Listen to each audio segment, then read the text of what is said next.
चिराग पासवान और पशुपति पारस को लेकर एक संशय बना हुआ है कि दोनों लोग आमने सामने खड़े होने वाले हैं, एक दूसरे के खिलाफ चुनावी बिगुल भी फूकने की बात सामने आ रही है। तो क्या कुछ लग रहा है, पारस जी कैसा कार्यकाल रहा है और क्या चिराग पासवान यहाँ से जीत पाएंगे? लंबे समय से पारस जी का यहाँ कार्यकाल रहा है, लंबे समय से यहाँ सांसद भी रहे हैं रामविलास पासवान के बाद। वो देखिए, हम सभी जो है रामविलास पासवान जी को मानने वाले लोग हैं और हम सभी चिराग पासवान जी को मानने वाले लोग हैं। रामविलास पासवान जी को लोगों ने 2019 में वोट दिया था और इस बार रामविलास पासवान के ही नाम पे चिराग जी को वोट देगा।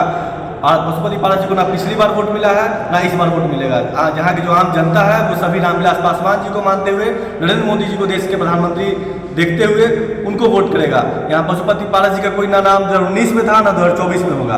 वो एक सम्मानित हमारे अभिभावक के रूप में है, वो एक रहे हैं, लेकिन उनका कार्यकाल जो है साफ हाजीपुर से लापता वाला रहा है। उनका कार्यकाल पिछले 5 साल में उन्होंने कोई भी ऐसा काम नहीं किया जिससे हाजीपुर का मान सम्मान, हाजीपुर के युवाओं के लिए, हाजीपुर के मजदूर के लिए, हाजीपुर के बेरोजगारों के लिए उन्होंने किया हो।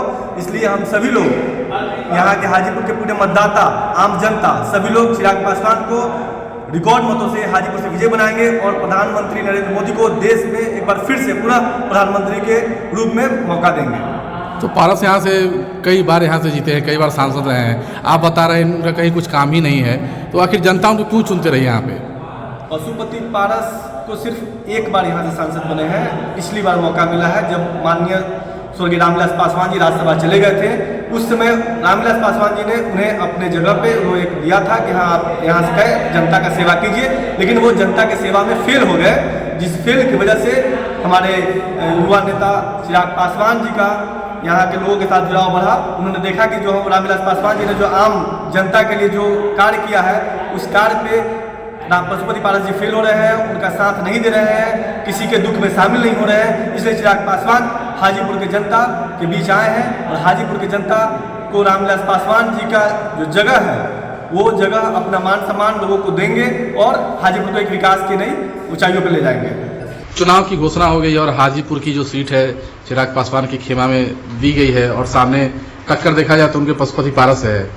चाचा और भतीजा की लड़ाई अब आमने सामने आ गई है।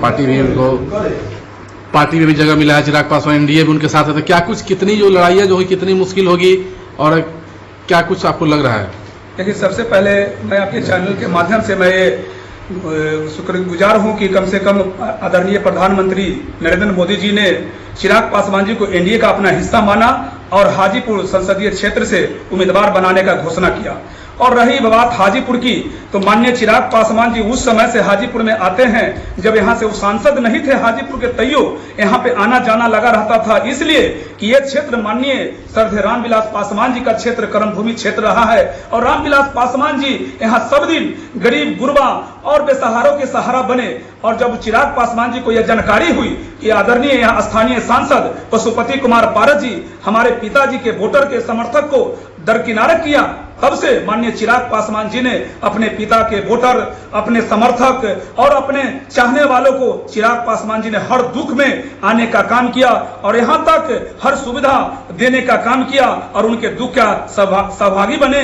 और यहाँ तक कि हाजीपुर के जनता उनके इस कार्यक्रम से कायल है और उनको गिनीज बुक में नाम दर्ज कराने के लिए उत्साहित है। पशुपति पारस का यह भी कहना है कि रामविलास ने ही उनको बागडोर दी थी हाजीपुर की और वही बागडोर आज फिर उनसे छीना जा रहा है। ये सरासर गलत बात है। जैसा कि सभी लोग जानते हैं कि वो 2019 में से पहले 14 में माननीय चिराग पासवान जी जमुई के सांसद हुआ करते थे और पशुपति कुमार पारस जी कैबिनेट बिहार सरकार में मंत्री थे और हमारे श्रद्धेय रामविलास पासवान जी राज्यसभा के सांसद बन चुके थे और हाजीपुर संसदीय क्षेत्र खाली हो चुका था। उस समय अपने चहेते भाई को यहाँ का उम्मीदवार बनाने का काम किए ताकि यहाँ का उम्मीदवार बने और मेरे सपनों को साकार करे। लेकिन कुछ उनके मरने के उपरांत ही कुछ दिन के बाद पशुपति कुमार पारस जी ने स्वर्गीय रामविलास पासवान जी के सपनों को और माननीय चिराग पासवान जी के उनके आदर्शों को छुरा भूकने का और पीठ में छुरा भूकने का काम किया, जो हाजीपुर की जनता जानती है। इस बार उनको माफ करने के पक्ष में नहीं है, क्योंकि जो पशुपति कुमार पारस जी ने जो छुरा भूकने का काम किया है उसका बदला सुद समेत वापस हाजीपुर की जनता लेगी। तो क्या कुछ लग रहा है चुनाव में जनता किनको चुनने का काम करेगी, चाचा के या भतीजा को? बेशक माननीय चिराग पासवान जी को चुनने के लिए उतावला है, और जैसा कि आप जानते हैं सर्वे मीडिया सारे जगह से रिपोर्ट मिल रही है कि माननीय चिराग पासवान जी गिनीज बुक में नाम दर्ज कराएंगे और अपने पिताजी का भी जो कीर्तिमान है उसको भी ध्वस्त करने का काम माननीय चिराग पासवान जी करेंगे हाजीपुर संसदीय क्षेत्र से। चिराग पासवान के सामने एक बहुत बड़ा समझा जाता है, उनके चाचा खुद उनके साथ चुनावी रणनीति भी खड़ा है, ये सीट चिराग पासवान को दी गई है। लेकिन क्या कुछ लग रहा है जो चुनावी जो लड़ाइयाँ होंगी कितना आसान होगा और क्या कुछ मुश्किलें सामने चिराग पासवान के आएंगे? देखिए, सबसे पहले तो आपको चैनल को मैं धन्यवाद देता हूँ कि हमारे जैसा एक साधारण पार्टी कार्यकर्ता का एक छोटा सा इंटरव्यू लेने के लिए आए हैं। और मैं आपको एक बात बताना चाहता हूँ, पार्टी के बहुत छोटे से कार्यकर्ता से जाकर राष्ट्रीय सचिव और लोकसभा प्रभारी हाजीपुर में आया हूँ। आदरणीय नेता हमें संस्थापक रामविलास पासवान ने मुझे बहुत माना था और पार्टी के संगठन में जिम्मेदारी दी। हम आपको बताना चाहते हैं कि पारस जी का नाम हम भी उनको भी माने हमारे सम्मानित लोग हैं, हम लोग संस्कारी हैं, हम उनका सम्मान करते हैं। लेकिन चिराग पासवान के साथ कोई लड़ाई नहीं है पारस जी का, कहीं कोई लड़ाई नहीं है। और ख़ास करके हाजीपुर लोकसभा में तो हमको लगता है कि कोई विपक्षी नहीं है, यहाँ कंप्लीट विपक्ष छाया है। और चिराग पासवान अपने पिताजी का भी रिकॉर्ड तोड़ के यहाँ मत से जीतने का काम करेंगे। लेकिन हाजीपुर सीट को ही लेके दोनों के बीचों में जो विवाद चला था और लंबे विवाद के बाद ये सीट चिराग को घोषित किया गया, तो लड़ाई तो आमने सामने कहीं के देखने मिल रहा है कि इसी सीट को लेके विवाद खड़ा था पूरा शुरू से अंत तक। देखिए, आप प्रेस के साथी हैं, मैं कहना चाहता हूँ कि कहीं कोई लड़ाई चिराग पासवान जी के साथ पशुपति पारस जी का है ही नहीं।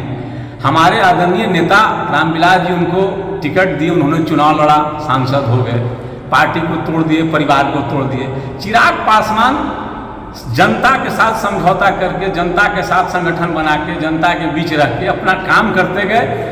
और पारस जी बहुत पीछे चले गए हैं। पारस जी को मैं कुछ कहना नहीं चाहता और मेरे नेता भी नहीं कभी कुछ कहते हैं। चिराग जी के साथ कोई लड़ाई नहीं है। पूरे देश में नरेंद्र मोदी का हनुमान के नाम से जाना जाता है और बिहार के युवाओं का भविष्य के नाम से जाना जाता है चिराग पासवान का, इसलिए यहाँ कोई लड़ाई पारस जी के साथ है ही नहीं। तो क्या लग रहा है जो वोटर जो पहले पारस के साथ उनको जिताने का जो काम किया था, तो जो वोटर से क्या वो चिराग पासवान के साथ रहेंगे?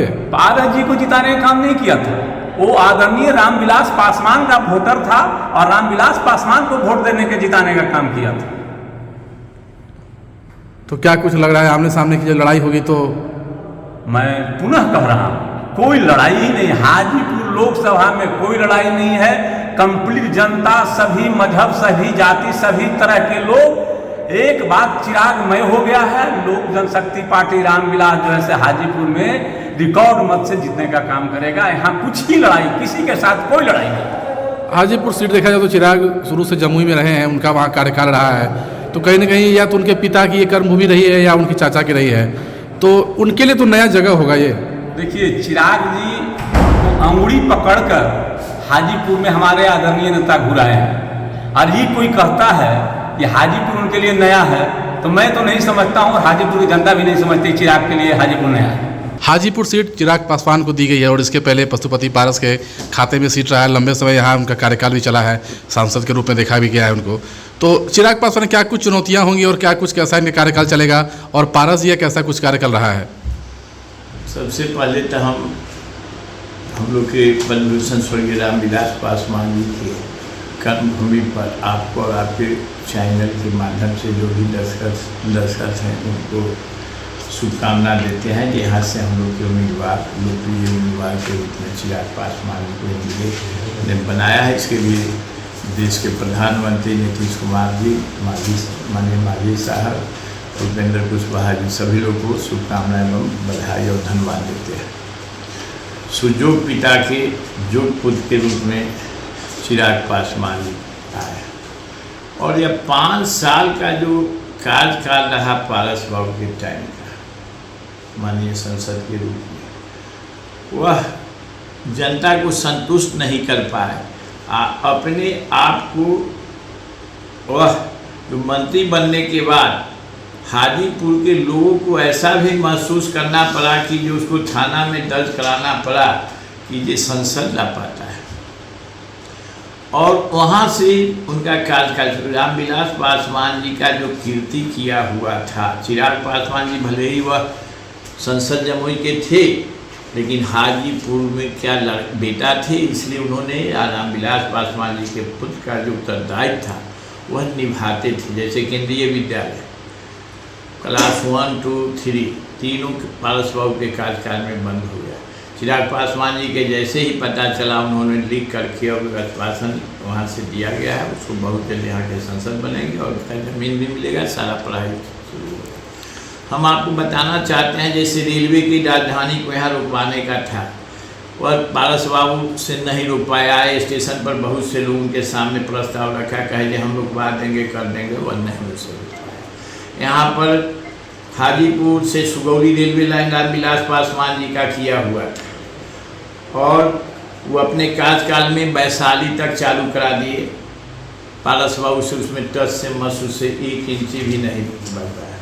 आपको महुआ, हाजीपुर, महुआ, ताजपुर रामविलास पासवान जी अपने कार्यकाल में भी सर्वे कराए थे और पुनः अपने जीवन काल में उसको दोबारा स्वीकृति भी करा दी। वहाँ कार्यारंभ नहीं हुआ। रामविलास पासवान जी की मूर्ति आप देख रहे हैं सर्किट हाउस के बगल में, वह मूर्ति वहाँ लगा तो वो आकर के कहते थे आकर भैया भेज रहे हैं। अब भैया के लिए 1 पैसा, वहाँ तक वो अनाउंस कर दिए कि हम चंदा लेकर के कहा जी चंदा से होगा। यहाँ रामविलास पासवान जी के धरती है, चिराग पासवान जी संरक्षक। यहाँ की जनता 1-1 रुपया क्या भी जरूरत नहीं, केवल जनता मुस्तैद होगा, मूर्ति अपने आप खड़ा हो जाएगा, खड़ा होकर के दिखा दिए। तो इस बार चाचा और भतीजा दोनों आमने सामने हैं, तो जनता किसको चुनेगी? चाचा के तक लोग यहाँ की जनता ठगा, चाचा के जमानत जब जनता करा देगी और रामविलास पासवान जी की कीर्ति और जिस तरह से यहाँ की जनता ने 2-2 बार गिनीज बुक में नाम लिखाया था, उस रिकॉर्ड को जनता तोड़ करके उनको पुनः गिनीज बुक में नाम चिराग पासवान जी के लिखाने के लिए तैयार है।